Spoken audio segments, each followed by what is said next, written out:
Good evening, directors, staff, and members of the public joining us and watching.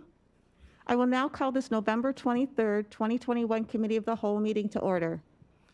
For anyone speaking tonight, please remember to speak directly and clearly into your microphone. For the benefit of all of us, but especially for our interpreters, those using closed captions, and those who normally rely on seeing faces to help them understand, we need to project our voices to be heard through masks. And in particular, for those of us up here on the dais, remember, directors, to slide your microphone in front of you when you turn to speak, as it won't pick up your voice as well from the side. And finally, if you do briefly remove your mask to speak, please remember to put it back on properly after you're done. Noting that Director Cirillo has let me know that she's not able to join us this evening, will the clerk please call the roll for the record? Arneson. Here. Elamine. Here. Ali. Here. No Cirillo. So Inns. Here. Jordan. Caprini. Present. Polly is here. Chair Ellison. Here. Thank you. Thank you. Our only agenda item this evening is an academic update. Directors, after staff presents, I'll invite comments and discussion to focus on the connection between what we're about to hear and our continuing work to finalize the strategic plan. Specifically, I would like for us to share on what steps we, as a governing body, can take to ensure that the conditions are in place to see needed movement on our goals and measures as outlined in the forthcoming strategic plan. I want to begin this conversation tonight, and we'll continue it in more detail at our December Committee of the Whole meeting. Superintendent Graff, please go ahead. Thank you, Chair Ellison, and good evening, directors, staff, and all of those joining us here and virtually. Before I introduce tonight's presentation and the speakers, I would like to take a moment to call your attention to the newly installed exhibit in our gallery just outside of these doors here. We were able to have a brief celebration with many of our Hmong students, staff, and families. The exhibit that we have out here this evening is going to be in place through December 31st, the rest of this calendar year, and it really is to align with our celebration of Hmong New Year. So I just highly recommend everyone take an opportunity to view the wonderful pieces of artwork that we have out there, reflect on the countless and continued contributions of our Hmong people to the district, city, and community. It was just a great opportunity to briefly get some celebration with the wonderful culture and background of our students and families. So now we're going to begin this evening by sharing our academic update, and I'll reinforce your ask, Chair Ellison, for us to all reflect on the data that we see. We're going to spend just a brief amount of time sharing the data. It's not anything that is new, unfortunately, to what we have seen in Minneapolis public schools. You'll also hear Senior Officer Moore highlight just how common this data has been over the past year and a half across the state, the nation, but it still remains an urgent call to action to change the outcomes for our students. And like I said, it's especially even more pressing given the fact that across the state, the country, we're seeing these significant challenges with academics based on the pandemic. So once again, in light of these data, as you'll hear in greater detail from Dr. Fearing, Senior Officer Moore, and members of their team, our focus is going to be as a leadership team on what we need to do to change kind of the conditions and create those conditions for success. As Chair Ellison already mentioned, our alignment to this work with our strategic plan is paramount. As we know, we have to do more than just adopt measures and metrics. We also have to create those conditions for our outcomes. So with that, I'm going to turn it over to Senior Officer Moore, I believe, to start us off this evening, and then certainly make sure that we have introductions of everyone else who will be participating. Thank you. Thank you, Superintendent, Chair Ellison, members of the board. It's good to be here tonight and with my colleagues here at the table. Why don't we just have you introduce yourselves in case people don't know. Hi, good evening. My name is Amy Fearing. I'm the Senior Academic Officer. Good evening. My name is Maria Rollinger, and I'm the Deputy Senior Academic Officer. Thank you. My mom will be proud of me that I started off with manners tonight as we're getting ready for the holiday. So just a quick agenda.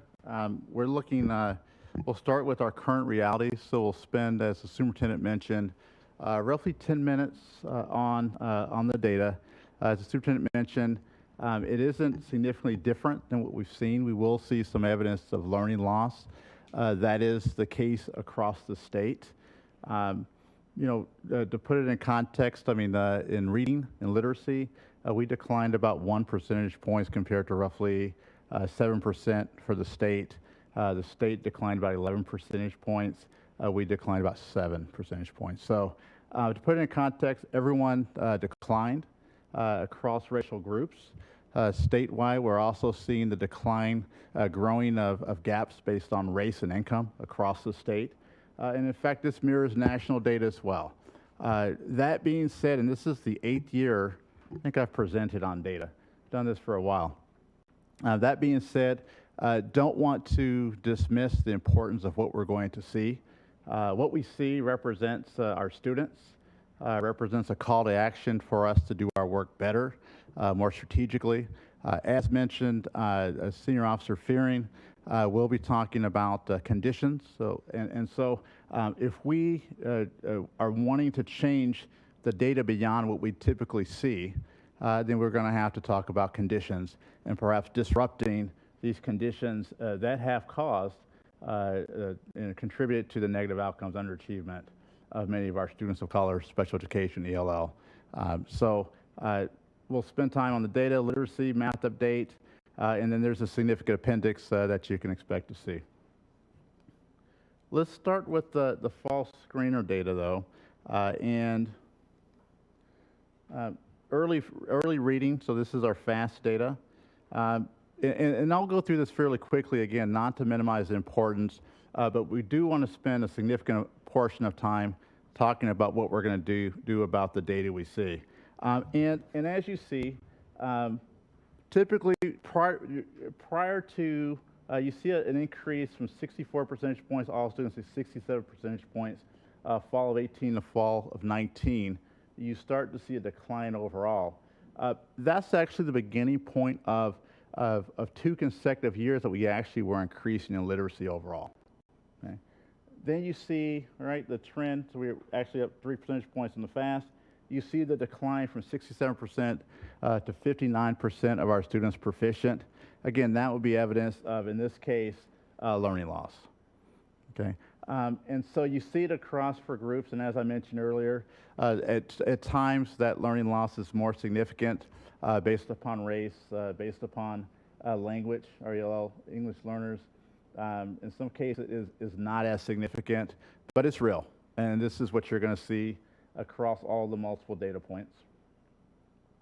Fast early reading by first grade, again, you see a decline for all students. In some cases, there is variation in the decline, but again, that's the typical trend that you're going to see. Again, not surprised by the significant gaps in achievement. We've seen that year after year. Again, it talks about the need to really change the conditions, because what we typically see in our data is when we see increases, those increases happen for all students at the same rate. And so if we're going to accelerate the achievement of those students who, African American, American Indian, our students of color, students that speak multiple languages, our special education students, we're going to need to do something different. This is the KCOM, so this is our math assessment. One of the things I'll point out is, as you saw earlier, you did see the increase over a period of time prior to the pandemic in our math scores. That can be attributed to some extent to the adoption of a literacy curriculum prior to that. We're in the midst of beginning a math adoption. We did not see that level of increase across all students in mathematics. And so you do see, though, again, the impact of a learning loss, not as much for all students. You do see some gaps in achievement by race. 3 aspect of a number, and certainly in your appendix, if you want a description of these assessments, we can certainly answer questions about that at the end. But that is in the appendix. But 3 aspects of a number, again, all students, fall 20 to fall 21. Not a significant decrease here, although for some students, Asian are English learners. A subtest structuring numbers by student groups. Again, the data shows the typical thing that we're expecting to see. Decreases over a period of time as we're entering the pandemic. Entering the pandemic from a testing standpoint, spring of 20, so your fall, you see the decline by groups. Structuring numbers, this is alarmingly low, but this it really addresses the need to, when we're looking at data, to really zero in on what we're measuring. So what this shows is that an area that we need to do additional focus on moving forward. We look at data to assess where the gaps are. One of the gaps is that we're not moving at the pace that we're going in mathematics. When I'm looking at data, this would be an example of something that you would want to focus on instructionally. Our academic leads here will have a chance to address that. But we don't run from our data. We identify the challenges that we see. We show the data. This is information that we need to zero in and focus on. Dual language assessment. Again, you're seeing all students an increase from 21 to 29. Right? This is for our dual language students in our dual language program. Thank you. The students in our dual language program. You see a significant impact in the learning loss, 29% proficient to 20 overall. You see differences by racial groups. What do I need to do? Oh, okay. So high five is one in particular. I mean, that's fairly significant, the decrease in the iStation. Our dual language assessment. FAST grades 2-8 mathematics. Again, the trend is no different than the early literacy data, first grade data. You see that 43 to 45%, so you see the increase. Prior to that, again, was about a 2 percentage point increase. Then you see the decline from 45 to 40. And so learning loss is indeed real, however you want to define it.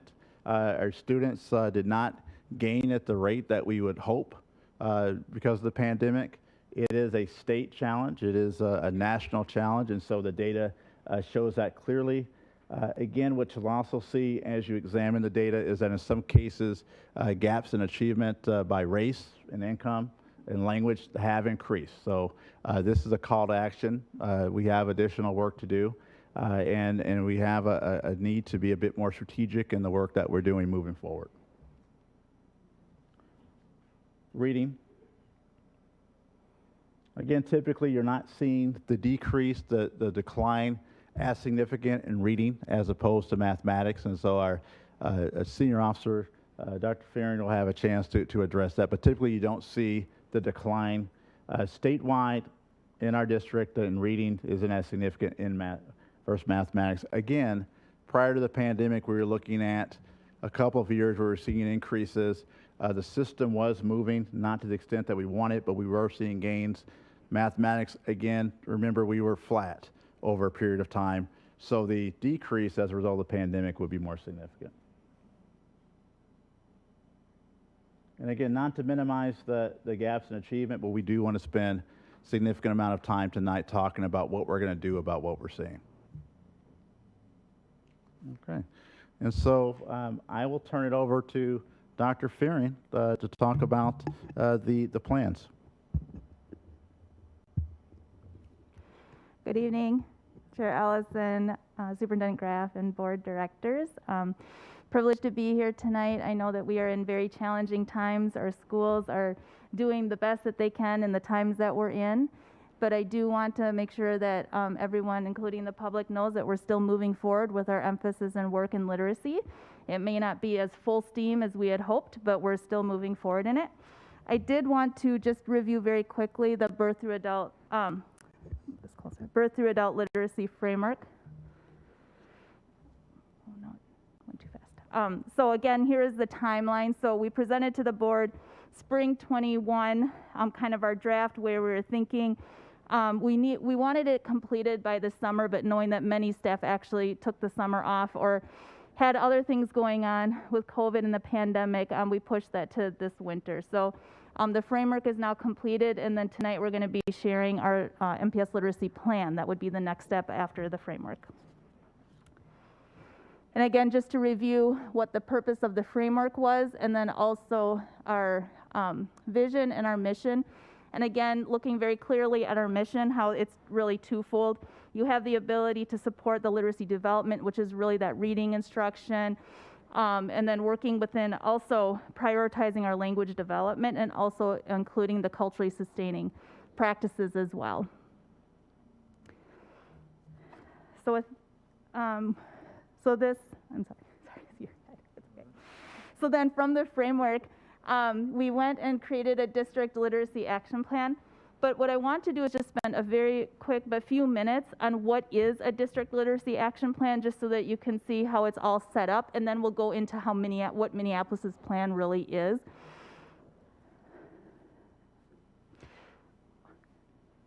The district literacy action plan, it's the purpose of a district literacy action plan is to provide a roadmap.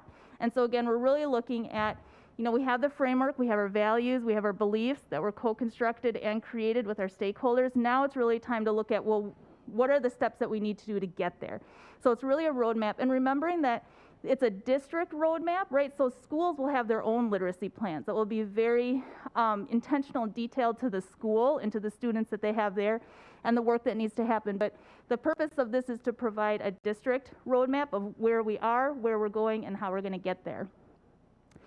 4 key areas that would be addressed in a district literacy plan would be the systemic use of data, standards-based curriculum, tiered system of instruction and intervention, and then family and community involvement. And what I'm going to be reviewing here in the next few minutes is really based on the Massachusetts Department of Education. They had a guideline or framework for how to develop an effective district literacy plan. So I have it there at the bottom for you to see. So in a district literacy action plan, these are the different components that you will see. It'll articulate and publish measurable improvement goals and describes how the district will provide, because again, remembering that schools will also have their own literacy plans, so that's where you're going to see more detailed work down to the school level. This is really the district's vision and mission and how we plan to get there in support of our schools and support of their literacy plans. And then also, it'll describe how to improve district structures, professional development, resource allocations, policies, and procedures. So this is the part where you see cross-division alignment, right? Because it's not just the academic division. You're really looking at the ability to have the resources to be able to sustain it. Do we have any policies and procedures that get in the way of us moving forward with our mission? And then also making sure that we have the professional development or the support. So it's one thing to have a plan, it's another thing to be able to implement it. What else is needed? Well, one of the areas that I think is really important to highlight is that you need to have effective schools, right? Again, you can create a 100-page document of where you want to be, but you need to also make sure that you're acknowledging the work that needs to happen at schools and the different areas that schools need to be effective in order for the plan to be implemented. So these are all things to consider. Another way of saying conditions in order for us to be able to implement the plan at the pace that we need to be able to do. And then also we need to be able to acknowledge the systems and structures that are required. So again, when you go into a school, when you're going into a classroom, you should see intense focus on instruction. When speaking with staff, educators who are in the school, they should have had the ability to engage in professional development, had time to reflect on it and time to put it into practice. And then making sure that there's clarity and accountability relating to staff roles and structures. And that's not just at the school level, that would be at a district level as well. So people aren't crosswalking over each other, but that there's a very intentional plan for staff to be able to support schools. And then a constant evidence of data-informed decision-making, that we're not just throwing noodles at a wall and hoping something sticks, but we're actually going in, looking at research-based practices, similar to what Senior Leader Moore talked about, the relationship with the U of M and the research department there. Having that collaboration and participation to make sure that we are on the right track and that we're not just choosing something out of thin air and hoping that it works. So as we go through the literacy plan for Minneapolis tonight, these are the different bucket areas that we will be addressing that are part of the literacy plan.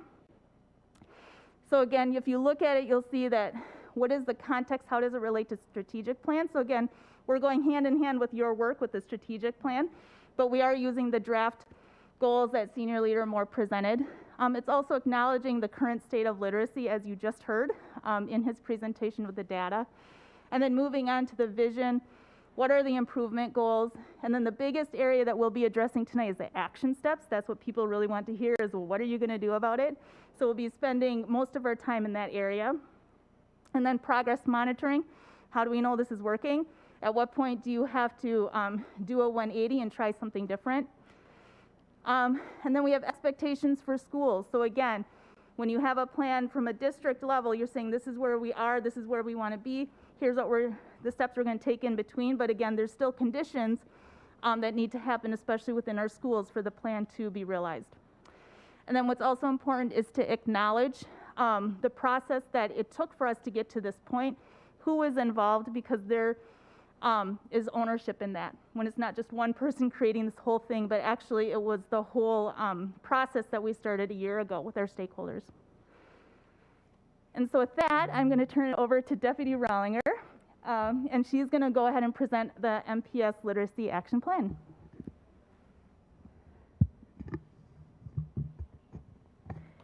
Right, thank you, Dr. Fearing. Good evening, Superintendent Graff, Chair Ellison, members of the board. We'll continue to work through the Literacy Action Plan, starting with the 8 key components. The first component is around context. How does this relate to the MPS strategic plan? The MPS District Literacy Action Plan aligns to the draft of our strategic plan, Academic Goal 1 and Strategy 1. The second key component is the current state of literacy. Why does Minneapolis Public Schools need a literacy plan? As Senior Officer Moore shared earlier, this is a data sample around early literacy based on the fall early reading screeners. Our vision statement, what is our end goal? MPS vision around our MPS long-term outcomes are around all students meeting grade level standards as measured by MCA and FAST assessments. As we know that accelerated literacy growth means accelerated number of students being grade level proficient in literacy. The fourth key component is around improvement goals. What are the small goals that will lead us to the end goal? Prior to the pandemic, Prior to the pandemic, we had 2% growth, and we wouldn't expect to see anything different as we transition to in-person learning for approximately 2 years due to the pandemic. The boxes at the top of the slide identifies what we will do, and the boxes below identifies what we expect to see. The action steps, what are the action steps to get to our goal? And before implementing any action steps, it's critical to start with a theory of action. This acts as a blueprint or a roadmap for the intentional strategic planning necessary to achieving our goal.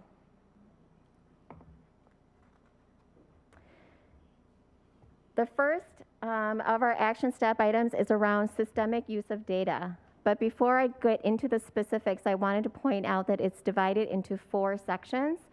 What needs to happen, and then we've also identified a school that has been successful in implementing that action step. We've identified some of the barriers that that particular school had to overcome. We've identified how the literacy plan addresses these barriers, and we've also identified what else is needed beyond the literacy plan. So when we talk about systemic use of data, before we use data, we must have data in the first place. And so we are administering screeners and diagnostic assessments, and we are using the structures around math and literacy decision-making trees, as well as following the data dive protocols to lead all of our staff through analyzing data. One of the schools that we have identified is around Bryn Mawr. At Bryn Mawr, multiple data points are examined. So they not only use the screener data, diagnostic data, but every single student in 2nd to 5th grade are assessed through CBM reading assessments in addition to the A reading. Early reading data is also used for the K1 students so that they are able to identify if there are class-wide interventions that need to be implemented, as well as identifying students in need of additional support beyond core instruction with PRESS. Curricular assessments are also used, and data dives are utilized as a time to plan class-wide interventions based on the data and to identify any additional supports needed based on that data. And diagnostic assessments are also utilized that the interventions that are being implemented are well matched to the students' needs, and brief progress monitoring assessments are administered regularly to ensure students' growth. This process is facilitated by Bryn Mawr's MTSS lead, who also has deep knowledge around MTSS and various assessments. Teachers at Bryn Mawr have reported that they have a stronger understanding of data with this process, and that they report that the data dives were useful for instruction more so than in the past. Setting up this particular structure and system like they have at Bryn Mawr did not happen in just 1 year. It took intentionality and ongoing planning.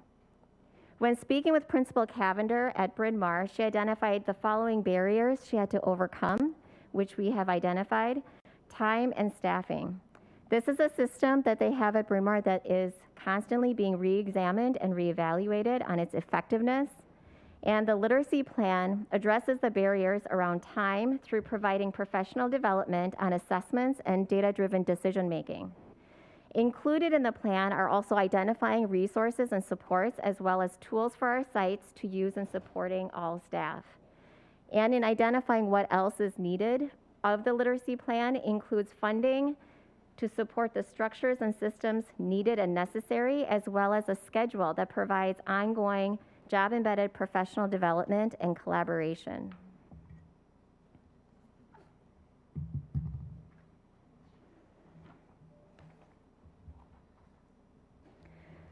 Another action step in our literacy action plan is around standards-based curriculum.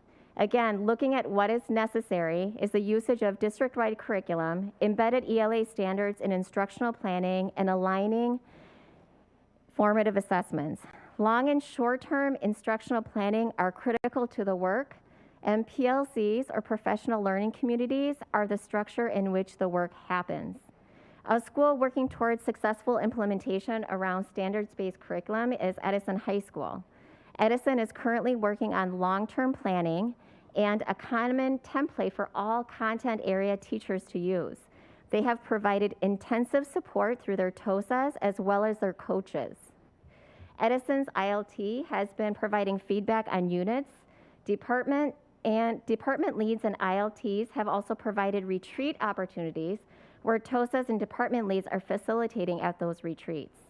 There are also whole group professional development opportunities as well as small group coaching. And barriers identified by Edison was around time. As we know, high quality planning requires extended periods of time for small groups, as well as planning and mapping out of standards horizontally and vertically.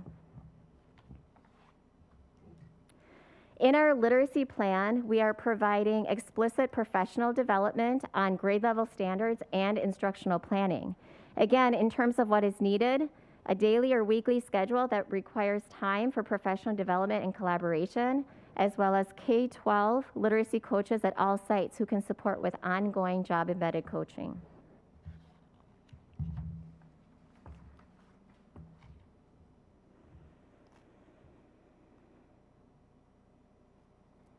Tiered system of instruction and intervention is another action step. We know that having robust core curriculum and core instruction is critical for Tier 1 instruction. The MPS MTSS framework is the system and structure to support Tier 1, Tier 2, and Tier 3 instruction. One of the schools who has a successful system of instruction, intervention, and action is Franklin Middle School. At Franklin Middle School, they are leveraging the collaboration between their reading specialist and differentiation specialist as a strategy to improve literacy. The differentiation specialist and reading specialist are collaborating and co-planning using FastBridge data of their students.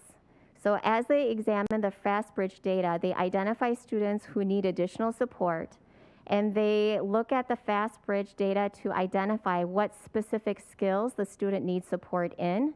And then as they are co-planning their instruction, they're utilizing the lessons and resources found in FastBridge to plan for their instruction.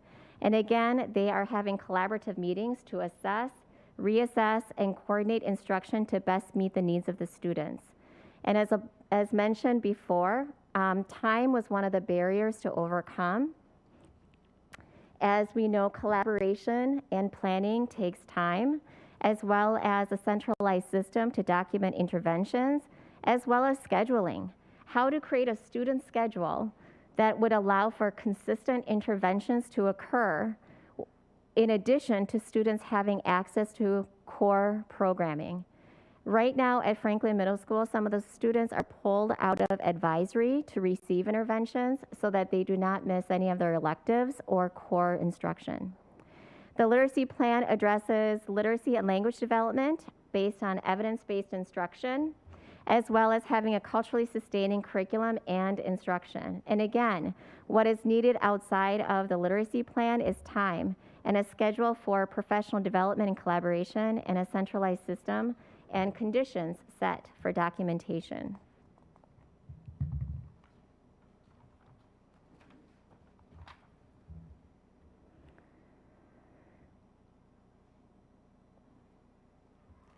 We also want to mention the work happening between 6 of our elementary schools with Groves Literacy Partnership.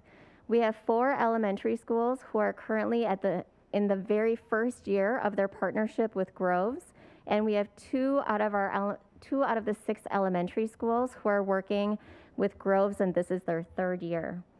Groves Literacy Partnership provides job-embedded coaching, as you can see on our slide, where teachers and the Groves certified coach are working together on a weekly basis as teachers learn and implement Groves methodology in their classrooms. And the work of Groves Literacy Partnership and around the Groves methodology is grounded in the science of reading and evidence-based instruction. And Groves Literacy Partnership is a part of the Groves Learning Organization.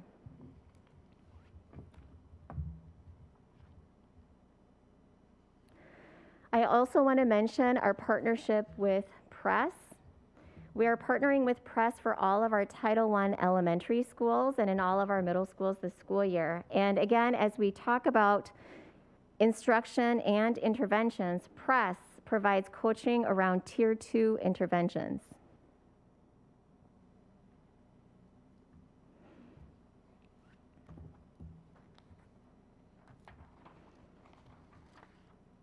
The 4th action step is around family and community engagement. We know that family and community engagement is critical and is an essential part of developing strong readers, writers, and thinkers.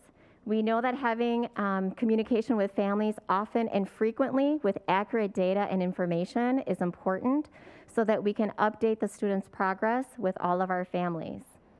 Some examples of the systems and structures that we currently have in place now are the quarterly report cards, K-12, 6-12 midterm progress reports, and as well as providing language line and family liaisons at the schools so that we can further engage with all of our families. Sullivan STEAM Magnet School recently hired a family literacy liaison to work at their school through the CLSD grant. And the Family Literacy Liaison is partnering and working closely with the early childhood family education parent support, as well as the early childhood literacy coach to create aligned models of support and integrate their work. They are doing family outreach where they're offering home visits, which we know can be tricky at this time due to the pandemic. However, they are working together to provide support and resources to families around how they can start supporting their child in literacy at home and using tools that they may have at home as well. The literacy plan, the barriers that Sullivan also identified as barriers are time, because we know, again, collaboration takes time, and staffing, recruiting and hiring and retaining of staff, as well as funding for coaches to support the implementation of the literacy action plan at their site. And the literacy plan, how does the plan address the barriers?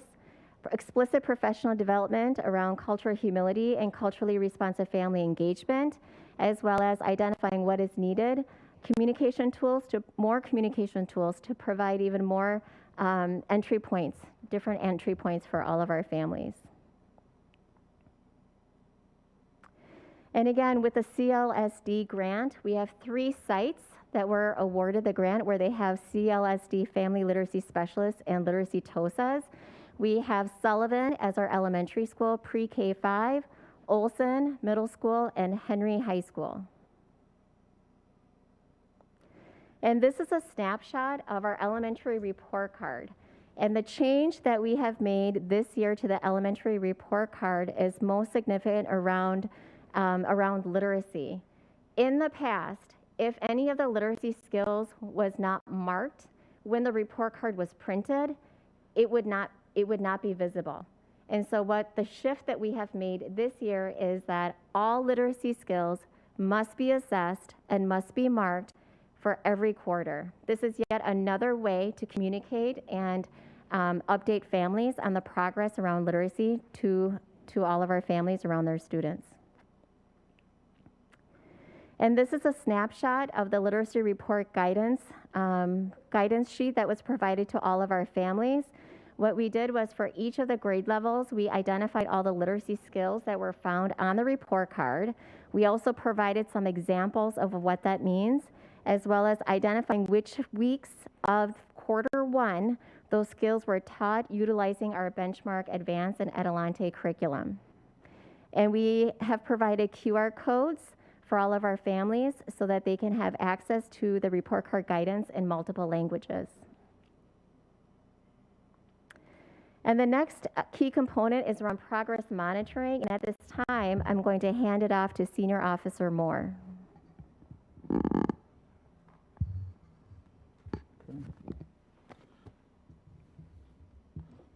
Thank you. So progress monitoring, there are 2 components, and I was actually deep in thought while I was up here thinking about a quote by Paulo Freire that talks about the system isn't broken, it was built this way. And one of the reasons why we do evaluation and progress monitoring is we want to see the extent to which the system and how it's operating is meeting the needs of our students. And when there's opportunities to change that system based upon data and observation, then we have the ability to change it. And so there's 2 main components of our literacy evaluation. When you think about evaluation, there's typically 3 areas. Knowledge, okay, so to what extent do people have the requisite knowledge and attitudes to do the work? There's also an infrastructure component of every evaluation. This is what my colleagues were talking about when they're saying conditions, and you overcome those barriers. So infrastructure conditions can include things such as time, as mentioned, resources, materials. So that's the infrastructure. Behaviors, once you have the requisite knowledge, you tend to see behaviors change. So in some cases, that's when the teaching changes, that's when the interaction with students change, and then you see the systems change. My colleagues were mentioning pockets of success. I believe that was on slide 34. What we can expect to see over this period while the infrastructure is being built, while the knowledge is being gained, is you're always, and this is what we've seen as a district, pockets of success. 2 percentage point gains each year means typically in our district that 50% of schools go up, they increase, 50% decline. That's our current state. So we want to progress monitor. We're going to take a look at our school improvement plans. Each school improvement plan has a literacy goal. We will provide support in looking at the alignment between the goals and the plans, the PD planning, and the progress monitoring, so you have that cycle of continuous improvement. It's also supporting the planning. We have our instructional learning leadership teams in which we're able to see the extent to which these plans are working. So you have your instructional leadership teams, you also have your grade level teams, and a cycle of continuous improvement. But again, the goal is to do a deep examination of our system. So this evaluation will be twofold, as mentioned. It'll focus on our earliest learners, grade K2. And that is intentional. Again, going back to the comprehensive district design, we've identified that we have significant gaps in achievement. Those significant gaps in achievement are evident by the end of third grade. I've mentioned year after year, 85% of our achievement gap is evident by the end of third grade. Okay? 40% of that gap is evident before the students walk in the door.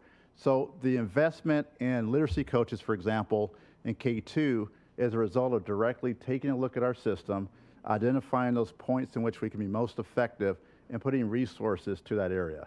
So the focus will be K2.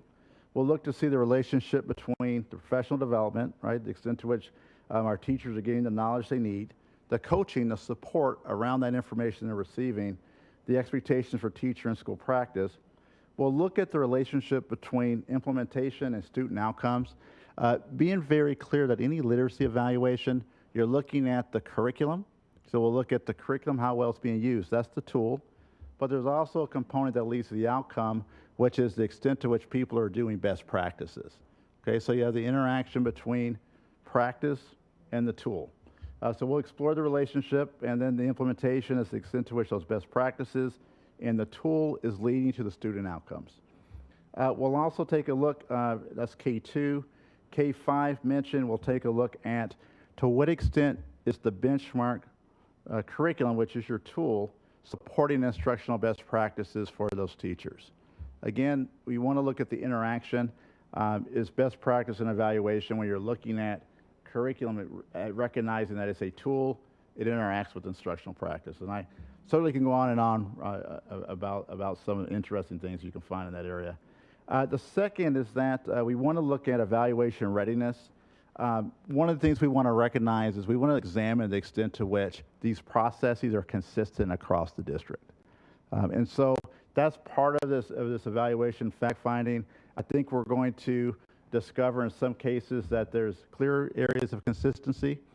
I think we're going to discover also that there's areas in which we have significant growth to be made. And then again, in the cycle of continuous improvement, we're able to zero in on those inconsistent areas and provide the supports for our teachers. This is an example of the timeline, and so we're currently in the process of our literacy evaluation. We had the opportunity to look at exit slips for professional development that was already given. And again, that is, we want to see the extent to which the knowledge to professional development made a difference. Right? Did it support the learning necessary for our teachers to do best practice? We also, and so there's a learning survey and exit slips that we used and completed August, November. December through February, we're going to see classroom visits. And we're going to have the opportunity to see the extent to which those instructional best practices are engaging with the tool, which is your benchmark curriculum, 3.5. We'll also have a chance to talk to our principals to gather their knowledge to see the extent to which this practice, this interaction between instruction and curriculum is making a difference. We're also in April and May continuing with classroom visits with our literacy specialists. We'll have, again, interviews with our literacy specialists. We will also continue to have a licensed staff survey. June, we'll do analysis of data. So again, the complexity of this work, the challenging piece of this work, going back to summarize, is you want to see the extent to which the conditions exist, so, and that's your infrastructure, understanding the extent to which people have the requisite knowledge to do the best practice, which allows you to effectively utilize the tool.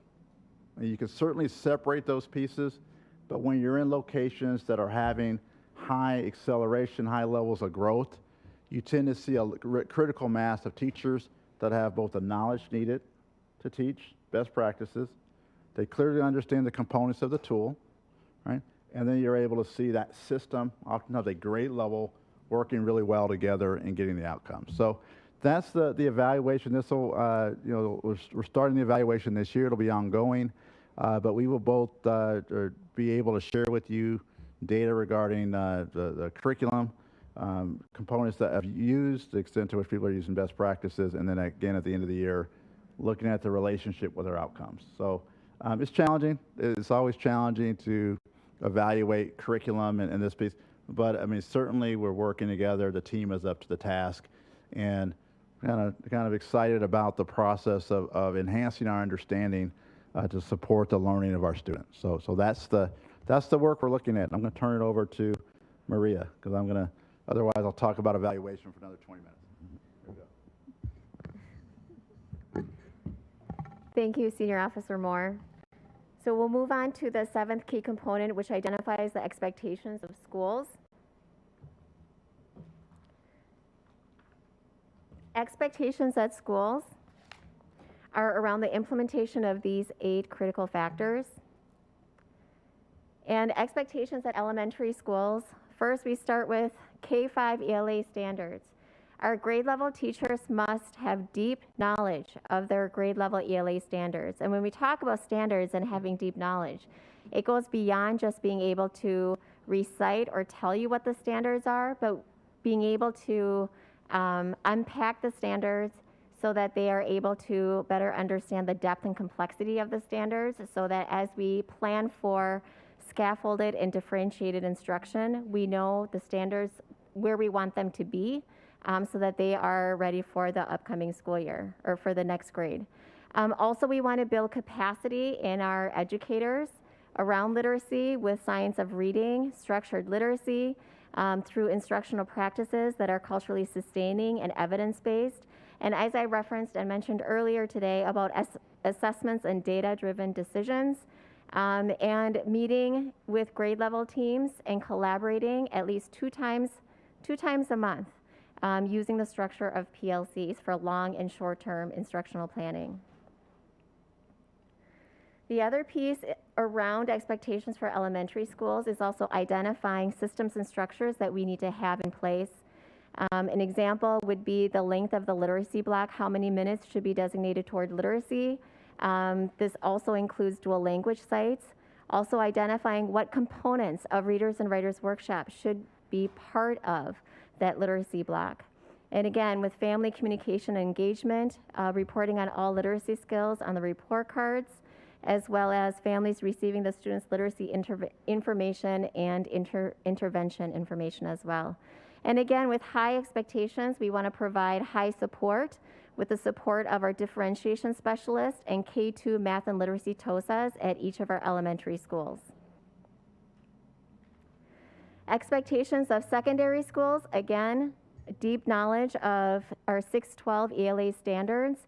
And as we build capacity with our secondary educators, we want to ensure that the responsibility of teaching literacy should not be on the sole shoulders of the ELA and reading teachers. Other content area teachers should also know and be well versed with the literacy standards and skills where they can embed them in their own content areas, and that is where disciplinary literacy comes into play. And again, through culturally sustaining instructional practices, as well as evidence-based instruction, and again, using screeners and diagnostics, and making data-driven decisions, working in professional learning communities at least 2 times a month for collaboration, and again, long and short-term planning. And establishing systems and structures, we want to ensure that our ELA block is long enough where differentiated and tiered instruction can happen, and it's structured so. Again, the usage of FastBridge data as screening and diagnostic and progress monitoring tools that are available to all 612 grade students. And again, family communication and engagement through midterm progress reports, end of quarter report cards, and at some of our sites that have the AVID coordinator will be hosting an AVID family workshop night focused around literacy. And again, high expectations and high support with our differentiation specialists in grade 6-8. For our 6-8 sites, press cohorts for designated press teachers. And for our integrated ELA courses, they're supported by our ELA and multilingual DPFs. And again, for our AVID sites, they're getting support with the AVID coordinators. And our last key component is around team information and process. Who has been involved in creating this plan? And as you look on the slide, these are the groups and stakeholders that worked on the birth to adult literacy framework. And then on the right side of the slide shows a timeline of the process we used to develop the plan. And at this time, I'm going to hand it off to Dr. Fearing, who will give us academic updates around math. I feel like we need to take a breath here. It's a lot of information, I know, but I do want to address math here because we did all see the data here about an hour ago or so, and I know it probably raised some eyebrows. So I wanted to make sure that we gave as much information about where we're at with math currently. So we're in a math adoption, curriculum adoption process. And of course, the pandemic kind of wove its way into the process, so we've had to make some adjustments. So we now have our K2 and our 3-5 sites piloting. We had wanted to kind of separate that out, but now they're parallel piloting.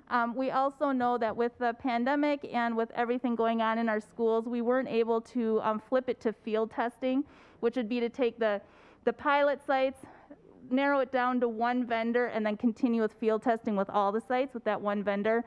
We just did not have the information we needed this fall, just again because of everything that's been going on. So we're choosing to continue to keep going with the two vendors with the pilots going forward for the rest of this year. So that was one adjustment that we have made to the curriculum adoption timeline. But again, knowing that it is very challenging to do something this comprehensive in the state that we're in, because it does require more professional development, teacher training, additional resources and materials they're not used to. And so again, it's making that judgment call of how do we keep moving forward? How do we not stop completely, but how do we also acknowledge that our educators right now are having to do a lot inside the classroom? Here's just a quick update for 612. So again, as K2 and 3-5 are in pilots, we're starting the whole process right now with 612. So that is with the steering committee and then getting the RFPs out and working to selecting vendors so that we can pilot 612 starting next school year. So again, this is our hope that we'll be able to get through this process this year and have vendors chosen to pilot. But again, we are open to the fact that life happens and the pandemic happens, and we might have to adjust like we did with the elementary. And then quickly going through here, as we did with the with literacy, I just wanted to lay out these math expectations would not change with whatever tool or curriculum we adopt. And so we are focusing on these as well, but know that the same teachers that we are working with literacy would be the same teachers we're now working with math in elementary. So we want to make sure, again, that we're acknowledging the capacity and what's happening in our schools. We do know that all of our teachers have had a chance to see their data. We're done with the screeners. The schools have had their data dives, especially our first grade teams have had a chance to look at that structuring of numbers and develop school grade level and school plans for that. It was a surprise, but not really a surprise type of thing of what Senior Leader Moore was saying. But again, when you have that specific data, then you can make more specific and detailed plans. This is the second year, I want to say, that we did the first grade comm. Is that correct, Senior Leader Moore? Second year. So again, our first grade teachers haven't always given this assessment. So it is still giving the assessment, getting used to that, and then also now what do we do with it? How do we use our decision trees and move forward? I would also say, similar to elementary literacy, it's really having the time to meet. Teaching mathematics, especially at elementary, is not intuitive. It's something that you might get a little bit of training in your undergrad, but it is definitely not as comprehensive or detailed as you would need it to be. And so again, making sure that we have time for our educators to engage with district professional development, but also time within their teams and with their job embedded coaches to continue moving forward. And then just the last piece I wanted to highlight again is, we do have a structured math block. We do have the decision trees like we do have for literacy.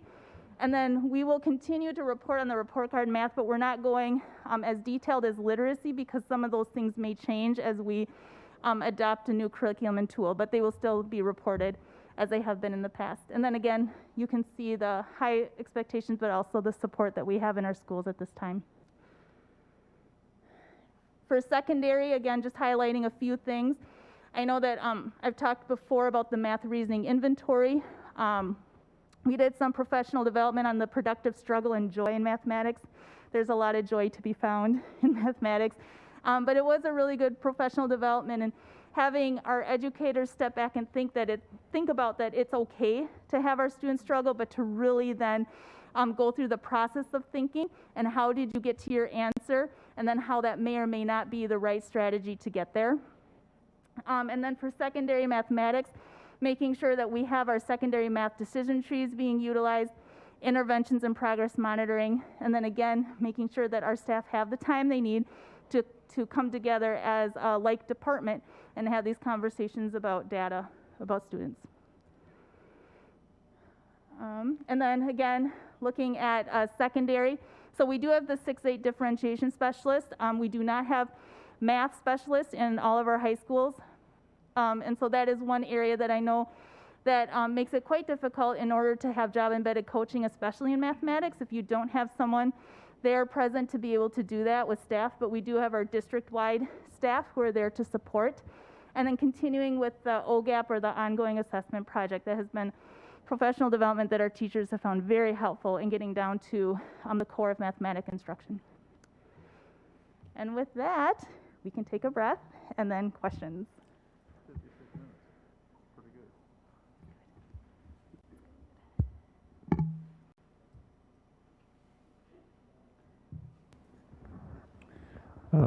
Chair Ellison, members of the board, thank you again to the team for putting this information together.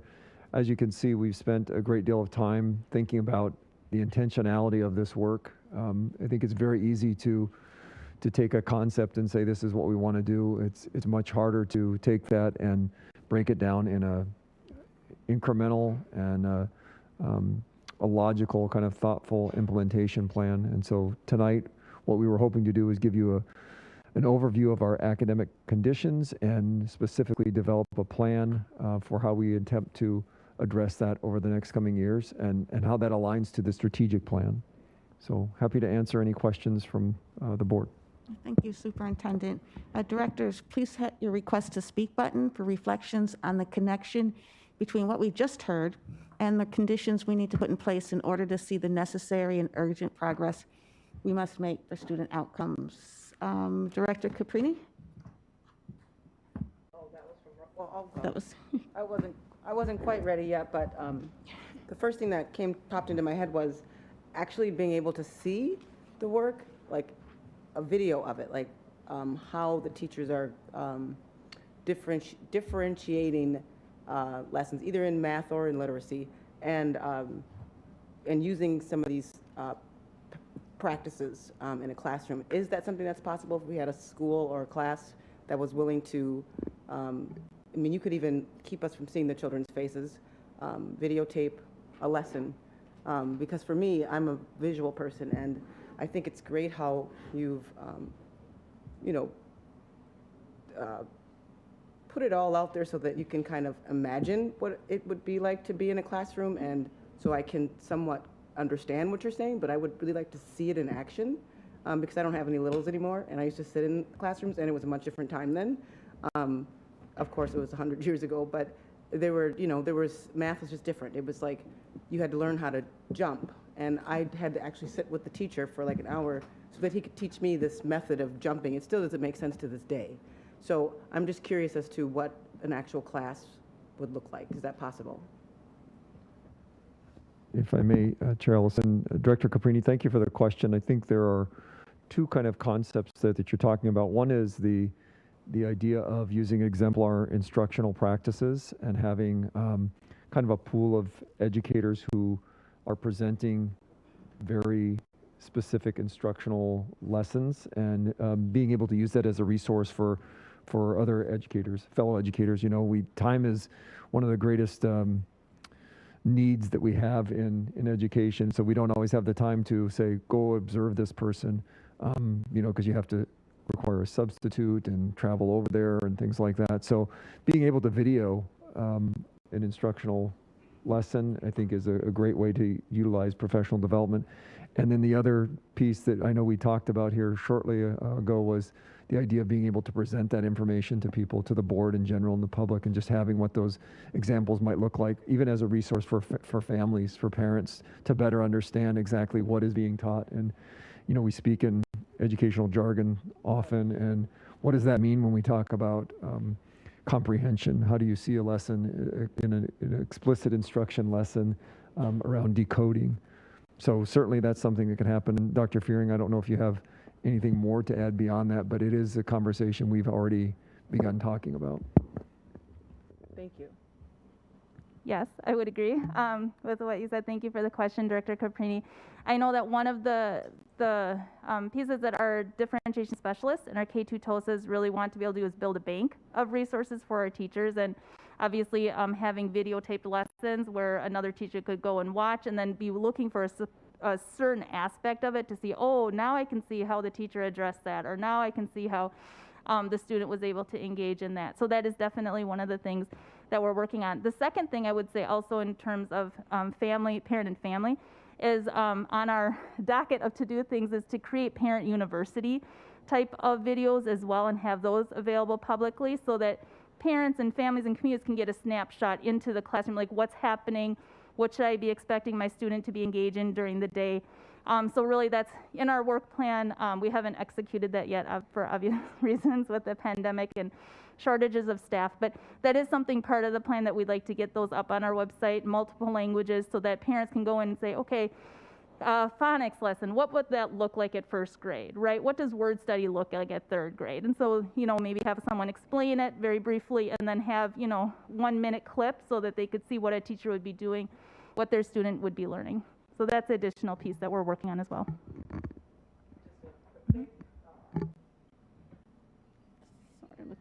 Gotcha. Sorry. Thank you for that. I really appreciate the parent piece and parents being able to actually see what that looks like. I wanted to also mention the AVID workshop, or did you call it the AVID workshop for parents or university or something like that?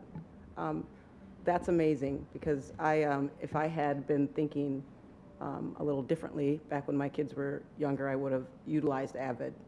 Both my kids, of course, they've done well, but AVID is just such a great program, and it's important that parents completely know what it offers because it's a great program, and it's so I love how organized I've seen a lot of my daughter's friends become because of AVID, having it in middle school and also in high school.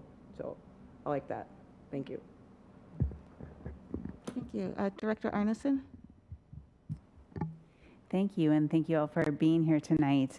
I'm honing in particular on the conditions of success that you all have mentioned in various ways, and linking it to some board actions, upcoming and general actions, and wanting to discuss that and get some input on that. So, in particular, the first thing that I heard come up many times. In social work, we say if you say something 3 times, you really mean it. And I heard many times the word time mentioned a whole lot, and know that we have a calendar discussion and presentation and vote coming up in December and January. So wanting to take just a moment to just kind of get your input on if there is adjustments to the calendar as it now stands, and maybe some ideas if we should be considering some changes for the future to create that conditions of success. Related to that time, I know is also a negotiation and contract issues, which I'm not looking to get into here tonight, but just noting that is also kind of an ongoing decision, like well within the board control. So our pause there, calendar and again, contracts is very much in the board wheelhouse. Thank you, Director Arneson. So we've had some conversations around our calendar as it is now, and we'll obviously ask for Senior Officer Sullivan to add on what I'm about to say, add on to what I'm about to talk about. Our particular calendar, again, is set by the board approval, and we make recommendations through a calendar committee, which we're going through right now, looking at a 3-year calendar. We do have a set number of minutes that we have to account for in accordance with the state requirement. and we convert that typically into days. You also may recall that we have a state statute requirement that we are to not start before Labor Day unless we have some extenuating circumstances such as construction. So our latest shift in the calendar this past approval was to move back after Labor Day. And we also had discussion about how can we best maximize the time before Labor Day to support professional development. And I believe we identified 10 days prior to the start of school, which is a lot. And know that our educators need time to learn about each other in the building. They need to take time to develop an understanding of their students who are coming in and plan and prepare for the start of the school year. So there are specific days that they use that for. But then what we found is that we have limited number of professional development days throughout the rest of the year. So it's all front loaded as we refer to it. And the challenge with that is that what you want to cover in the beginning of the year may not be what you need to cover mid-year or halfway through the year as you evolve with your learnings, and especially if you're using data cycles to evaluate, what needs to be addressed. How do you shift mid-course to do that? So the discussion around the calendar is an important one, and I'll certainly let Senior Officer Sullivan speak to some of those trade-offs that we might want to consider, especially going into the discussion next month. And then the other piece is around what availability we have during the regular school year in terms of site-based meetings, if you will, or professional development. And again, that is driven by some of our negotiated agreements that we have with our unions. So Senior Officer Sullivan, can you speak to both of those, please? Yes, thank you. Chair Ellison, Board Director, Superintendent, Director Anderson, thank you for the question. This is something that the Calendar Committee is currently wrestling with. The PD days, when we built the last 3-year cycle, as the Superintendent mentioned, we actually added more days for professional development, but unfortunately they're now all front-loaded in the system that first week. So in previous calendars, we had 2 days throughout the year for teacher professional development, and now those days are added into the front of the calendar. So one of the things we're looking at is if we were to add those 2 days back in, spread out throughout the calendar, where would we find those student contact days? So we have some options thinking about winter break, spring break, or extending the school year, but that's part of the trade-off of finding that time. Okay, so what I'm hearing, just to sum up what I'm hearing you say is, so actually I have a quick clarifying question. I understand that the board approves the calendar for students, and I understand that the general work structure is worked into a contract with our employees. Do we need to approve kind of those PD days outside of the school calendar, right? So if we have, do we, for example, need to approve the 10 days prior to the start of the school year? Right, I'm seeing a head shake of no. So we need to approve our student calendar, correct? Not necessarily our staff calendar, correct? So Director Arneson, what we have to submit to the state is a calendar that meets the expectations of minutes and days.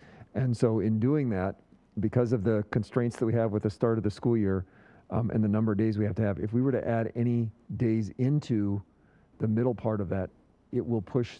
No, I understand that. Yes, I understand that. I'm Okay. just clarifying. Yes, I think I got the answer to that. So yes, I understand that. So what I'm hearing us say is, as we consider our calendar, one action that the board needs to consider is as we look at the calendar for the next couple of years, the calendar committee may come forth with some recommendations for essentially a longer school year, not necessarily more student contacts, but the advantage for that, the reason for that would be the staff condition, the condition of time. You're looking to maybe build some more time into the school year for staff development, for professional development, correct? And then as far as kind of ongoing meetings or after-school meetings, that's really worked out through the contract negotiations. So that's also something that the board can consider, but not within the calendar discussion. Okay, so that's helpful. The second condition that I heard was materials. And what I'm just seeking clarification, I'm hearing you say that we are adopting a math curriculum. So that's something that so this I consider this falling under the board kind of wheelhouse of monitoring. So we're in the midst of adopting a math curriculum, and we are we are evaluating our literacy curriculum, which we have previously adopted. So I guess my question is, you spoke a lot about the framework, the literacy framework, which is different than literacy curriculum. Can the framework, regardless of the outcome, as you evaluate the literacy curriculum this year, regardless of the outcome, it would say it's good, bad, keep it, don't keep it. Will the framework continue, or does that have to start over if, regardless of can the framework continue regardless of the outcome of the literacy evaluation, the curriculum evaluation? The short answer is yes, it can continue. There are some elements associated with the framework that you would want to reevaluate. And as we talk about a plan, the work plans dive deep into every individual staff member or school-based work plan development. So. But we wouldn't have to start over. So was what I was seeking. You don't have to start over all this work that you've previously done. Excellent. Okay, great. And then the third area that I've heard is related to our purview of budget. And I heard you mention a number of staffing support. And I guess I'm just observing it. There's really nothing to be done, but just noticing that you're talking about coaches and differentiation specialists, right? And how that's essential. That's a condition of success. And noting that due to the pandemic and the worldwide workforce shortage, the reality is, and correct me if I'm incorrect, correct me if I'm wrong, that the coaches and these differentiation specialists, the needed conditions for success, are not actually doing those things, but rather they are subbing. Correct? So we are probably having a challenge with that condition of success, hopefully temporarily. I just want to name that out loud, just so everyone's clear on that. On where we're at with that. Is that correct? Yes, Director Anderson, that is correct. And I do think it bears repeating that, we put these positions in place with the understanding and the idea that there would be intentional support for capacity building also. A coach is there to model, to assist, and to expand on their knowledge. Unfortunately, as you already mentioned, we have a staffing shortage, and one of the ways that we are addressing those needs at the school is by utilizing those coaches, as well as central office staff who we have over here, our district program facilitators. They are often in the building serving as a reserve or a substitute on a regular basis since the start of this school year. So I think the importance of stating that is that's not our intent. That's not how these positions were set up. However, because of where we are in the pandemic, that is certainly our strategy for addressing the need. And I would expect that it will be difficult to evaluate the benefit of having a literacy coach during a pandemic and the impact on literacy because of how they're being utilized right now. I would imagine so, but certainly understand that a literacy coach is not particularly helpful if you don't have anybody leading the classroom, right? So I definitely understand how we've made the priority decisions we've made, but also understand that there could be, unfortunately, kind of the impact of this is long-term. And yeah, so, but that's budgetary, right? We can continue to set aside those resources in the budget. The board has that decision ability to do that. And you mentioned perhaps needing to expand into a math specialist is what I heard you say, which would be a budgetary role decision for us to make. Okay, thank you. Dr. Inns. Thank you, Madam Chair. I want to first support what Director Caprini said about having some view of what's going on. For instance, when we were told about Bryn Mawr and the success of Bryn Mawr, I know Principal Cavender was an associate educator, worked on the turnaround team. I mean, we used to have folks would come down here and tell us about the work that they're doing and how it's effective and what makes it effective. And I think that it can be helpful for us as board members to envision, when we're supporting a plan, what actually looks like in the classroom. So I think we've got, I think maybe the pandemic, we've gotten away from some of that kind of stuff, but we used to get a lot of the school staff would come and sometimes share with us what was going on. So I would appreciate that as well. And I do want to say also that I do appreciate Dr. Fearing, all your work. And I know that, this is not something that is distant from you and your experience, having been a principal in the district as well, and worked on literacy for many, many years now. And I appreciate that you're bringing this to us from a, a place of real grounded experience as well. And so I'm thankful for that also. Just a couple of, I have a couple of quick questions, and then I have like a larger one that I want to follow up with. But first, if you could, for me, we've had a lot of inquiries about literacy, about the literacy plan, quote unquote. And I was wondering if you could kind of, as concisely as possible, sort of sum up some of this debate that we've heard about phonics versus a balanced approach to literacy and what that would mean. And then I have a follow-up for that as well. So if you could maybe just briefly explain sort of our, what our approach is through this literacy plan and how those things might bear meaning in our literacy plan in some way. Thank you, Director Ince, for the question. I'm going to start out, and then I'm going to hand the mic over to Deputy Rollinger, who has elementary experience in working with those conversations. I think one of the things to remember is that, I mean, as long as I've been in education, the pendulum is swinging in some way, shape, or matter. And it's like you don't want to be totally on one side or the other, because then there's truth kind of in both, right? And so as we were taking a look and writing the framework, we were asking some of those same questions about this whole idea of balanced literacy, structured literacy, science of reading. And as we were consulting with our researcher from the U of M, Dr. Deb Peterson, and having some critical conversations about it, she really outlined it in a way that made sense to me, and that, when you're looking at the literacy instruction, especially early literacy, right? It doesn't matter what label you put on it, but you have to make sure that your instructional practices are grounded in standards and the science of reading. So she was very clear on that.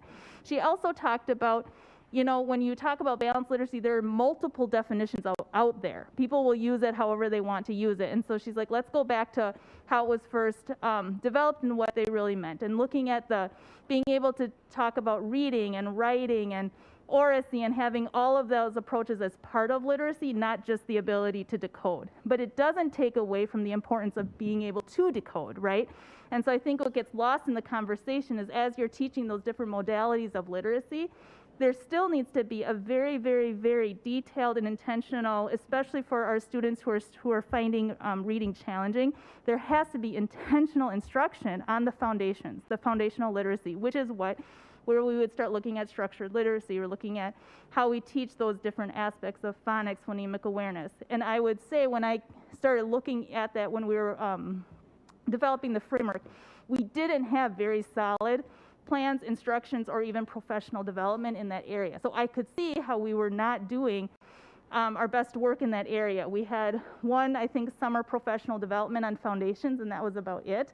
Well, if you missed that, you're a new teacher, or it just, for whatever reason, went in one year out the other. I can see how then in your classroom, when you get to that rotation in the literacy block, you might kind of skim over it, but you're actually not sequencing your instruction like you need to. And so I'm going to switch over to Debbie Rollinger, and she can give a little bit more information from a school perspective, because she used to be an AP at an elementary school, and talk a little bit about that. Thank you, Dr. Fearing. I think I will say, speaking first, as a former 4th and 5th grade teacher, I taught in St. Louis Park for 16 years. And when I was teaching reading or literacy, in all speaking my truth, I did not know how to teach reading. I could teach groups where we were working on comprehension. We could work on dissecting a text. But when working with a small group of students who are not at 4th grade level, I literally put my hands up like, I don't know what to do, because they do not know, they're not able to identify even the first 50 sight words. So when you get to the older grades, you are shifting from learning to read and reading to learn. And so I had to dig really deep and talk to my colleagues who taught kindergarten, 1st grade, 2nd grade, to say, hey, I can read with them as many books as possible, but that's not getting to the root of what it is that is at the root of causing barriers for them to be able to move forward. Now, I do agree with Dr. Fearing in that there are many different iterations of balanced literacy. I think one of the things that's really critical right now is when you talk about science of reading and when you talk about structured literacy, it's that intentional, explicit teaching of phonics, phonemic awareness, and then once you are spending time teaching those specific skills, when you get to your small group instruction, you are being really intentional with the text that you are using, that we call those decodable texts. So if you are working on CVC words, then when you are pulling your small group of students together, you are reading the text, and you can still talk about analyzing and checking for understanding and work on comprehension. But within those decodable texts are specific words where you can reference to the skill that was taught. So if it was around CVC words are going to be prevalent in the decodable text where you can build on their comprehension and other components of literacy skills, but you can also have the skills be applied to reading. So I appreciate all that. It's I was kind of looking for something a little more concise, if possible, but I'm not trying to, diminish your expertise and knowledge. Just trying to kind of understand it in a way that is I'm able to communicate maybe to other people in a concise manner that would be, easier for them to understand. And so, when we think about I guess I try to isolate. You're talking about phonics and reading to learn versus learn, and all that kind of stuff. What is what is sort of the essential debate kind of boil down to? I think in some cases, are you going to do all these different things, or are you going to do maybe just focus on just like one or two different approaches, and why? And so my follow-up question, and just hold on to that for a second, and then my follow-up question is, in our schools, we've been, you mentioned, I think, that the pendulum swings and there's different approaches. And I think for decades now, the term science of reading has been used, right? And that can mean different things depending on what the recent research is telling you, or not to denigrate research and science.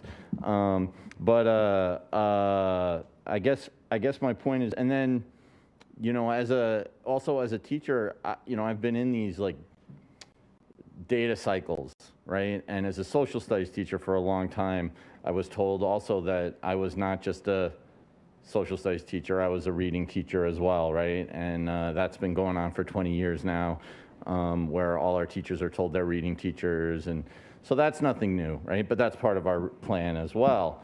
And there's a lot of stuff in there that, is not really, and I'm not saying because it's not new, it's not good, right? But it isn't new, right? It's so I guess what I want to get to is, what's new for us, right? What is going to be different about this for us? You have all these things in there, and one of the things you talked about was time, and it's so interesting to me, the Bryn Mawr example that you use, and you talked about, here's the things that they're able to do.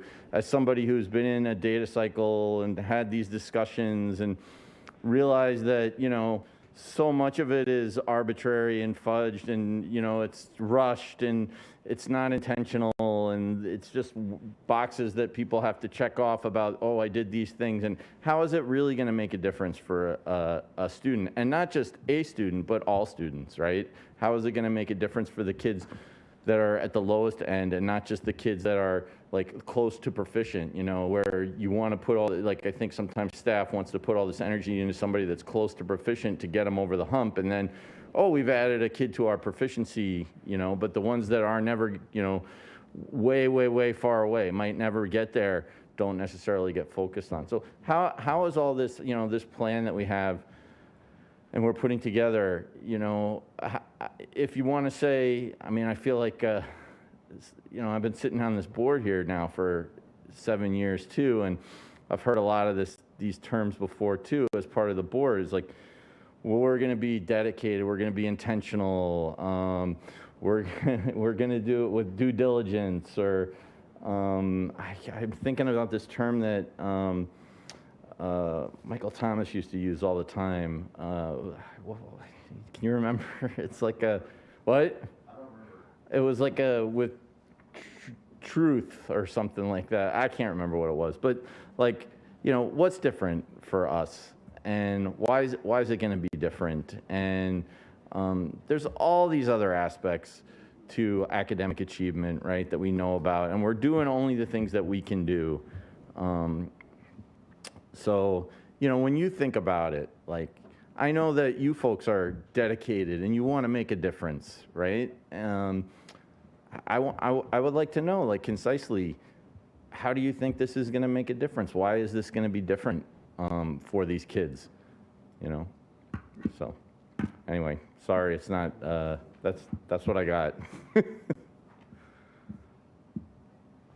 Well, thank you for that, Director. And I think I'll start with the last part first, like what's different. And again, I can only speak from my experience, both as a teacher and then also as a principal, where, of course, I was a part of these same structures. PLCs have been around for a long time. That isn't anything new.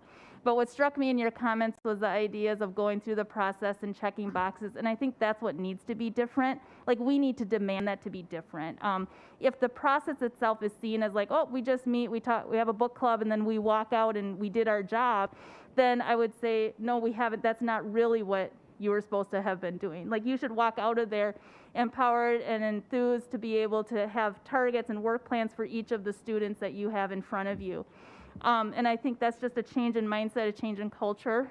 And I mean, I was a part of PLCs when I was a teacher, when I was a TAP mentor, and then as a principal, of course, leading our schools. But I think one thing that really changed is when I took over Wellstone, they were in the last year of the SIG grant. And how I knew PLCs was very different than how our leaders who were leading us through the last year of the SIG grant, how they defined PLCs. I mean, it was a work session, right? And that's how I learned as a leader how to lead through really effective PLCs, where actually you were talking about the right things, you were keeping time, and then everyone left and it was a ready, set, go, and people knew what they had to do, versus just being like, oh, we admired the data, we all feel bad about ourselves, and we left and, you know, went home. And so I think those are some of the things that I instituted when I was at Wellstone, and I think some of you had an opportunity to come visit when I was the principal, but it was pretty hardcore. Like, it was, you know, pretty fast-paced weekly meetings, content grade level meetings. I mean, it was moving. And so I think, Director Ince, if I could possibly put out my hope for that, is that it wouldn't be viewed as something like that, that we'd be changing our culture of our schools and our classrooms so that that time is very valuable and they know exactly what they need to be working through, and they all leave through the door saying, we have what we need, ready, set, go, this is what we need to do with our students, and then being able to articulate and communicate that to the parents, like, this is what we're planning to do. So I think that would be my knee-jerk response to that.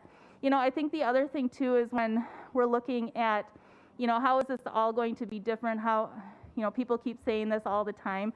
I have to have hope that as we continue to learn more and we learn how to do things better, we do things better, right? There are things that I know today that I didn't know 10 years ago, 20 years ago when I was a teacher. Like I said, one of my first courses I had to teach was reading. And I was an ESL teacher, and I, just similar to Deputy Rollinger, I didn't know what I was doing. I didn't have the training in undergrad. I had to purposely put myself through that training and that information. And so I think as we continue to move forward, there are things on here that I would say some schools are going to look at and say, oh, we do this already. Like, I don't know.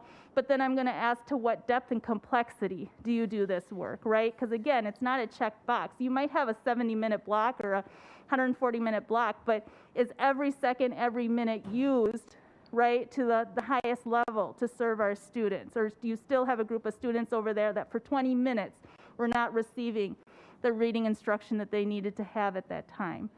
So I think that that's one of the things that I keep thinking about, is that I'm not putting up anything on this screen that would be new to the state, nationally, to maybe even any of our classrooms or schools. But my ask and my expectation is that we do it and we do it deeply and we do it as we own it, right? So it's not just the work like I'm employed here, I guess this is what I have to do. But you walk in, you look at it and say, wow, that's incredible. Look at how much I am responsible for as a teacher. And I can go over here, I can go over here and have the support that I need. I have the tools that align to my expectations. I have I have time for team level meetings where I can sit and collaborate with my staff. I can sit over here and have time and talk with my parents and be like, here's what we're doing, everyone on board, let's go. You know, I mean, I think that's where I'd want it to be. You know, that's where my hope is, that it doesn't turn into something where it's like, well, this is the plan and this is what I have to do. So, and that's where I think I need the support of the board too, is that, you know, we have to own, all of us have to really own this work and how we move forward. I will say one thing that's different is that we are going to be a bit more courageous in identifying the conditions needed to do this work. And I started with the Apollo very quick because I harken back to the work we did around the comprehensive district design, that was a thorough examination of our current system and looking at the conditions that were impacting the quality of education that students received based on their zip code. And so that was a systemic approach. So when we talk about, as we get into the strategic planning conversations about conditions, it's not by chance that nationally you're not going to see any district increasing achievement for students of color in particular more than, as a system, more than 2 to 3 percentage points. I mean, that all this work operates within a condition. So as we talk about our current condition of time, if we don't examine things such as time, if we don't examine the relationship between the skills that students need, such as phonics, right, which is aligned to the large proportion of students that aren't proficient, the students you were talking about, Director Enns, that are multiple grade levels behind, they need that work. So that calls for this work focusing on those skills, requisite skills. It calls for a focus of the work, and I think that's what's different. Some of the structural things that we're operating under right now that perhaps we may ask for in December as a committee of the whole when we talk about conditions, though there are structural things that are getting in the way of us closing the gaps in achievement that we're showing you. And I think that this is different because when we talk about strategic plans, we come forward with strategies and work plans and metrics, but we don't talk about the underlying conditions structurally that have impeded the system of education. We talk about a white supremacist system, right? That is a system that's contributing to the outcomes of our students of color. Okay, so that's what's different to me. I think in the 8 years, I was saying, like, I've been presenting this data for 8 years. That feels different to me, is that we're actually going to have an honest conversations about the conditions, the structural pieces that are contributing to the underachievement of our students in the district. So I would say that that's different. Okay, so I guess I would like to hear more about that, I guess. That sounds very interesting to me, and I appreciate that. And, you know, just for example, time, for instance, how are we going to allow teachers to have more time working on instruction with their students related to this literacy plan would be, and if you put something in front of me that you think is going to do that, then that sounds great. I did have just one tiny thing that I wanted to say before I'm done. It's just on 23, this is really dumb, but on slide 23, there's a what is needed for district literacy action plan and school-based blah, blah, blah, school effectiveness. And there's student social, emotional, and health needs is one of the things on there, right? And, you know, and then if we slide down to 56, and this is just I don't know why I'm doing this, but the literacy action plan, team information and process, the team information, there's no students on that team. I don't know if you noticed that, but it's just kind of, you know, I have students, right, and in my house, and they talk to me a lot about what they're doing in school and stuff, and they really like math this year, by the way, just so you know, the fourth graders, and they really have a lot of good things to say about math, FYI. But just, I think, you know, we just can't leave out students on any of these kinds of things, you know, and I don't know. I mean, I'm sure students are part of the team, and there's feedback. There's families is on here, but I think we always have to be explicit about student feedback. And I think all you guys know. You've built teams. You worked for change. You have to have buy-in of the people on the team, right? And so the students are probably the most important people that need to buy into whatever we're doing, right? And so they need to be a part of the team as much as possible.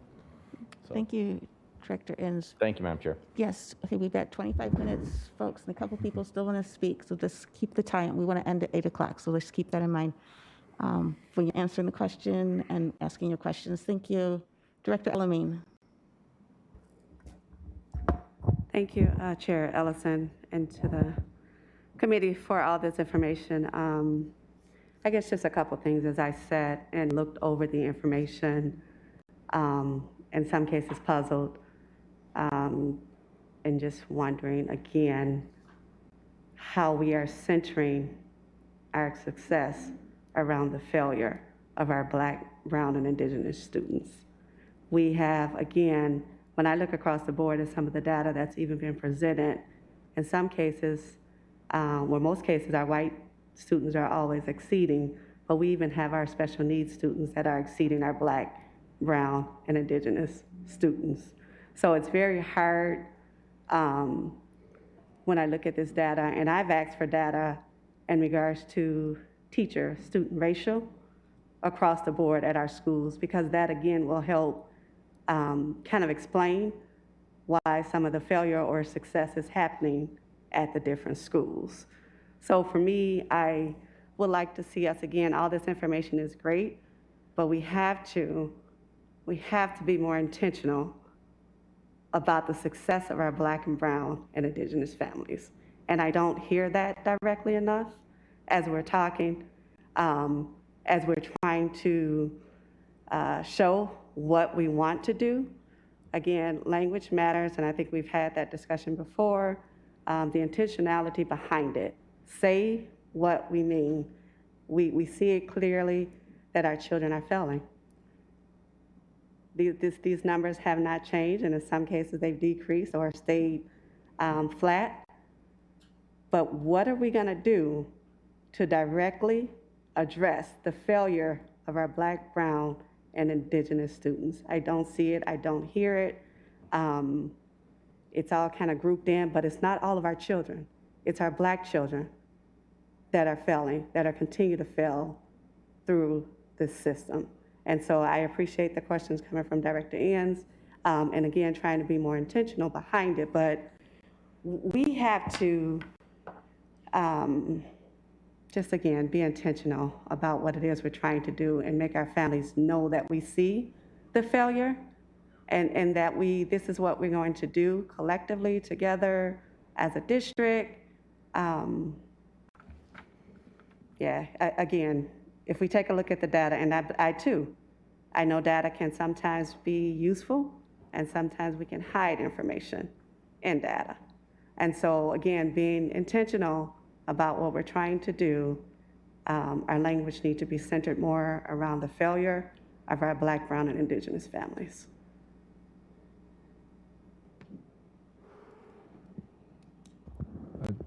Director Elamine, thank you for your comments and your feedback. I just want to restate what I heard, which is if we have a number of students that are not achieving at a level that is acceptable, then we need to have an intentional plan to address how we're going to support those students. And in particular, it's identified that it's our Indigenous, Black, and Brown students.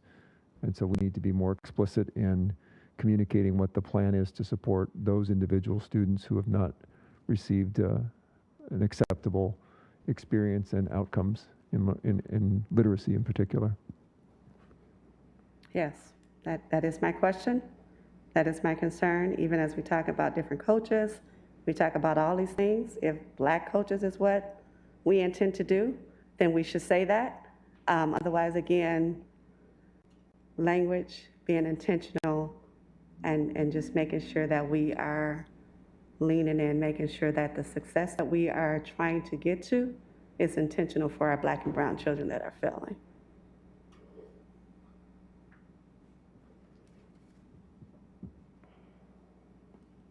you, Director Elamine. Director Ali? Thank you. Thank you, Madam Chair. Can you hear me? I don't know. Yeah, you're good. You're on. Okay. Yes, thank you very much. And I don't know what to say. To be frank with you, I'm not happy to see that data you have shared with us. It's not making me as a, a proud board member here. I don't speak for others, I speak for myself. And I see that Dr. Ferrin, you did mention that we have to own it together, which is, in fact, it's very good for you saying it. But I do believe that it's about the time that we have to really, put the words we're saying into our actions. Otherwise, it doesn't make sense at all. You're in charge of the academics, and I hope to see next time we are having these conversations. I wish to see different numbers than the numbers we have. Senior officer, Eric Moore, you did mention about there are underlying conditions, which in a way is a fact, but at the same time, I would be very happy. I would be very thankful if you share with us some of the examples so that we can face and try to overcome those. You mentioned that white supremacy, racism, whatever. We know that it's existing. It's unfortunate, and I wish those who practicing this should stop. But give us some of the examples that I can do something about as a board member, because of it's like, it's not helping us. If we don't face it, it becomes kind of like the kid's not doing well because of that. How long are we going to continue these excuses and not facing the numbers? If you look at the slide 72, I see that you did mention there's a decrease all the grades in math, if I'm not mistaken, except the 3rd grade, 4th grade, and 5th grade. Why? Why there's no decrease? And if it happens that this grade, 3rd grade, 4th grade, and 5th grade are doing fine, what others are lacking? They're not supposed to be doing. They're supposed to be doing it. So that's slide 72. Same thing also goes to the slide 73, saying that math proficiency, all grades except 3rd grade are decreased. So okay, there's of course, pandemic is there. But even before pandemic, this crisis was existing. Cannot use pandemic as excuse.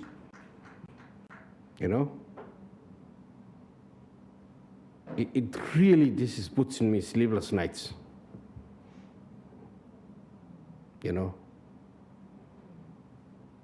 I would appreciate if you put some comments on this. Thank you. If I may, Director Ali, I wanted to acknowledge your comments and offer my perspective in terms of the presentation. I won't speak for Dr. Fearing, but I'll make some assumptions on what I believe the idea is around all of us needing to share in the responsibility or be engaged in the support. It's very challenging to see that we have a data that is not where we want it to be for our students in particular, as Director Elamine said, for our Indigenous, Black, or Brown students. And then categorically, as you look at the different groups, it even exacerbates things further in the gaps. It's very difficult to look at that data and to not feel the responsibility and the pressure to change that.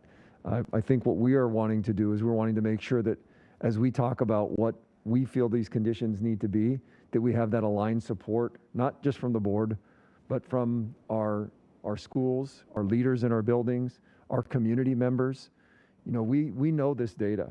As Senior Officer Moore mentioned, he's been explaining it, sharing it for the last 8 years. And it's not something that is going to be able to be changed by just making a declaration. It's going to have to take every single one of us prioritizing and focusing on these things. And I think what we're trying to do with the conditions is to declare, we know that we will not move the needle, we will not make changes unless we have at least these things that have been identified through other practices and research and evidence. And so that is part of what we are saying. And there will be trade-offs. There has to be trade-offs. We talk about time being the most elusive thing that we have, and you have so many minutes in a day and so many days in a year. And when we also have to compete with the needs of students for social emotional time, or for math time, or for science and social studies time, it is very, very clear that we cannot waver in those things. And we had that discussion, I think, a couple of years ago when we talked about recess. We wanted a very specific amount of time dedicated for recess and playtime.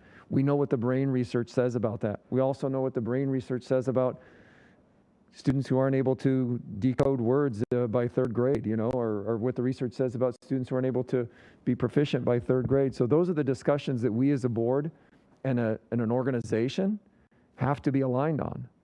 We have to be committed to it.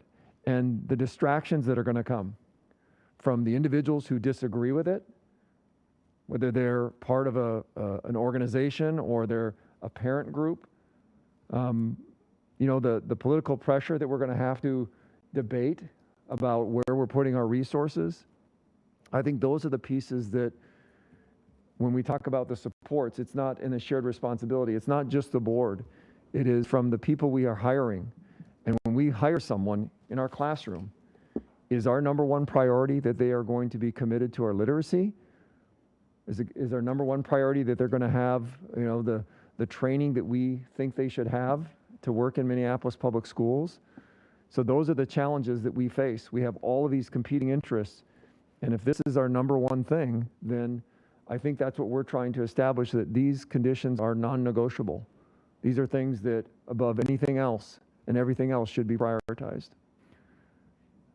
The other piece around the underlying conditions of challenges, I don't have the page numbers, but I will say again that as we set what these conditions, we believe these conditions need to be, I think it's important for the board to push back and have conversations about, is that really what we mean, or where do we come to this decision that we feel we need to have this happen for success? Because without that shared ownership and without that alignment from either the board, the administration, the school leaders, the staff, the educators, the students, it's going to be very difficult to change those conditions. I heard, from Director Enns, his approach of how do his children feel about reading? What does that mean to them? And I also heard from Director Elamine that many of our students who are not successful and not proficient, where are their voices in this? What does that mean for us to take a look at the data and not to call out that they're not achieving? So I think this is the type of discussion that we were hoping to have to start, because we know that the strategic plan that we are wanting to begin to implement, we want to move forward, is only going to be as good as our commitment to it. And as much as we want these things to happen and this change to occur, it's not going to be about one or two individuals. As we've said, what we've put in here is there's not new information, beyond what we've already had and seen over the course of the several decades around literacy. The brain research does continue to develop and grow, but ultimately it's going to be our alignment, our consistency, our persistence of what we expect, what we monitor. So those are my thoughts, and I won't speak for my colleagues, but I just wanted to share my observations in that. And I do appreciate very much this conversation. and our opportunities for how we can come together as an organization and really identify what it is that we are not willing to negotiate on. Superintendent, Director. Sorry. I mean, there's three things that were named tonight, Superintendent. I just want to reiterate, and I think it's part of the December conversation. We talked about time. So if we know that our educators don't possess the knowledge to be able, because of their training programs, there's a body of knowledge that people need to have. The way that you have access to that knowledge is that you have identified the time for people to get the information they need. So time is a critical element. One of the things we talk about white supremacist culture is the assumption that the way that we've always done something works for everyone. So when we talk about centering the voices, one of the things we look at is we say, okay, if we have a significant number, half of African American students, for example, in the district that are grade levels behind, multiple grade levels behind, when you're centering that work, you're identifying where the skills needed. Explicit phonics instruction, we had that conversation tonight. We've talked about the need to have multi-tier systems of support systems to accelerate those students. If you have a system that's not zeroing in, centering on the needs of particular populations, that's why a gap just stays there year after year after year, because you're not targeting the work on particular populations that need the work. The third, I think, is we'll have the conversation about teachers of color. So we know that from research that having teachers of color in front of students make a difference. We know that having educators of color, leaders of color in the district make a difference. We have to examine our structure, our system, to see, are there things that we currently do that get in the way of getting more educators of color in the district? And so that could be HR, but that could also be climate. We talked about the human resource EDIA. That could mean how we address issues of microaggressions. So those are all conditions that we're going to go in more in depth, I believe, in December. But I mean, those three: time, teachers of color, staff of color, how do we keep, recruit, and retain? There's structural issues that get in the way of that. And the third is, do we focus our work, multi-tier system support, literacy coaches focusing on the skills that our students need, both our students of color, our students with special needs, our EL students, zeroing in on that work so that we're able to accelerate their learning. So those are three conditions, and they're certainly aligned to areas that we'll have a chance to go more in depth, Director Ali. But I think that these are conditions that we'll discuss are no different than any urban district across the United States of America. And again, if we don't address the underlying conditions, that's going to impact the aggressiveness of targets that we identify.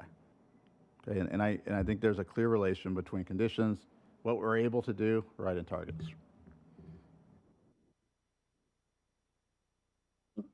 Thank you. Thank you, Director Ali. I just had one. I thank you for this conversation. I had questions about the time, but I hear there's a plan for that, the staffing. These are all things that came to mind, and we've already discussed that. I just noticed one thing. I was at Black Parent Advisory Committee meeting last week, and we were talking about math. The staff were there talking about math concepts. And parents recognize that math is taught differently now than it was when they were a student, and asked if there was any way that we could incorporate sharing how to teach math or how to work on math with our students. And I noticed that in our family communication engagement, in this presentation tonight, when we talk about literacy, there is a way for families to receive students' literacy information. An intervention extension plan is what it says here. When we talk about math, we just talk about reporting where the students are. And so I was hoping maybe we could do some math videos like we have for the literacy videos, so parents could access that. Director Caprini, I want to finish. Yes. Super fast. Deputy Rawlinger, yes. Can you tell me quickly, did you have any success with your fourth grade students when you went to speak with your kindergarten teachers? I think that's a really important piece that needs to be discussed another day. Yep, I did though. I think what was a big lesson for me was building my own capacity. I recognized that that was a need that I needed because that was a training that I did not receive. And so as a fourth and fifth grade teacher, having had those conversations where I did have, but we had systems and structures in place at the school that I was in. So we had our literacy coach would come in watch and coach. And then when I would also have meetings after school with my kindergarten teachers, and I would just share, like, these are the things that I'm seeing. What are my next instructional moves? Why do I need to make that? And so there were also times where it was an IB school, so my PYP coordinator would cover one of the kindergarten teachers' class, where they would come in and they would model and teach a mini lesson for my small group of students so that I could watch, see, and hear. And that really deepened my own capacity as an instructional leader in the classroom. Thank you. All right, thank you. Seeing no other questions, and just in time, Superintendent, do you have what you need from us to come back present next month? Will we continue this conversation on setting the right conditions? I want to thank everybody for the presentation tonight. I think we are adjourned. So our next meeting is going to start at 6 p.m. instead of 5:30. It's going to start at 6 p.m. on December 14th. Good night.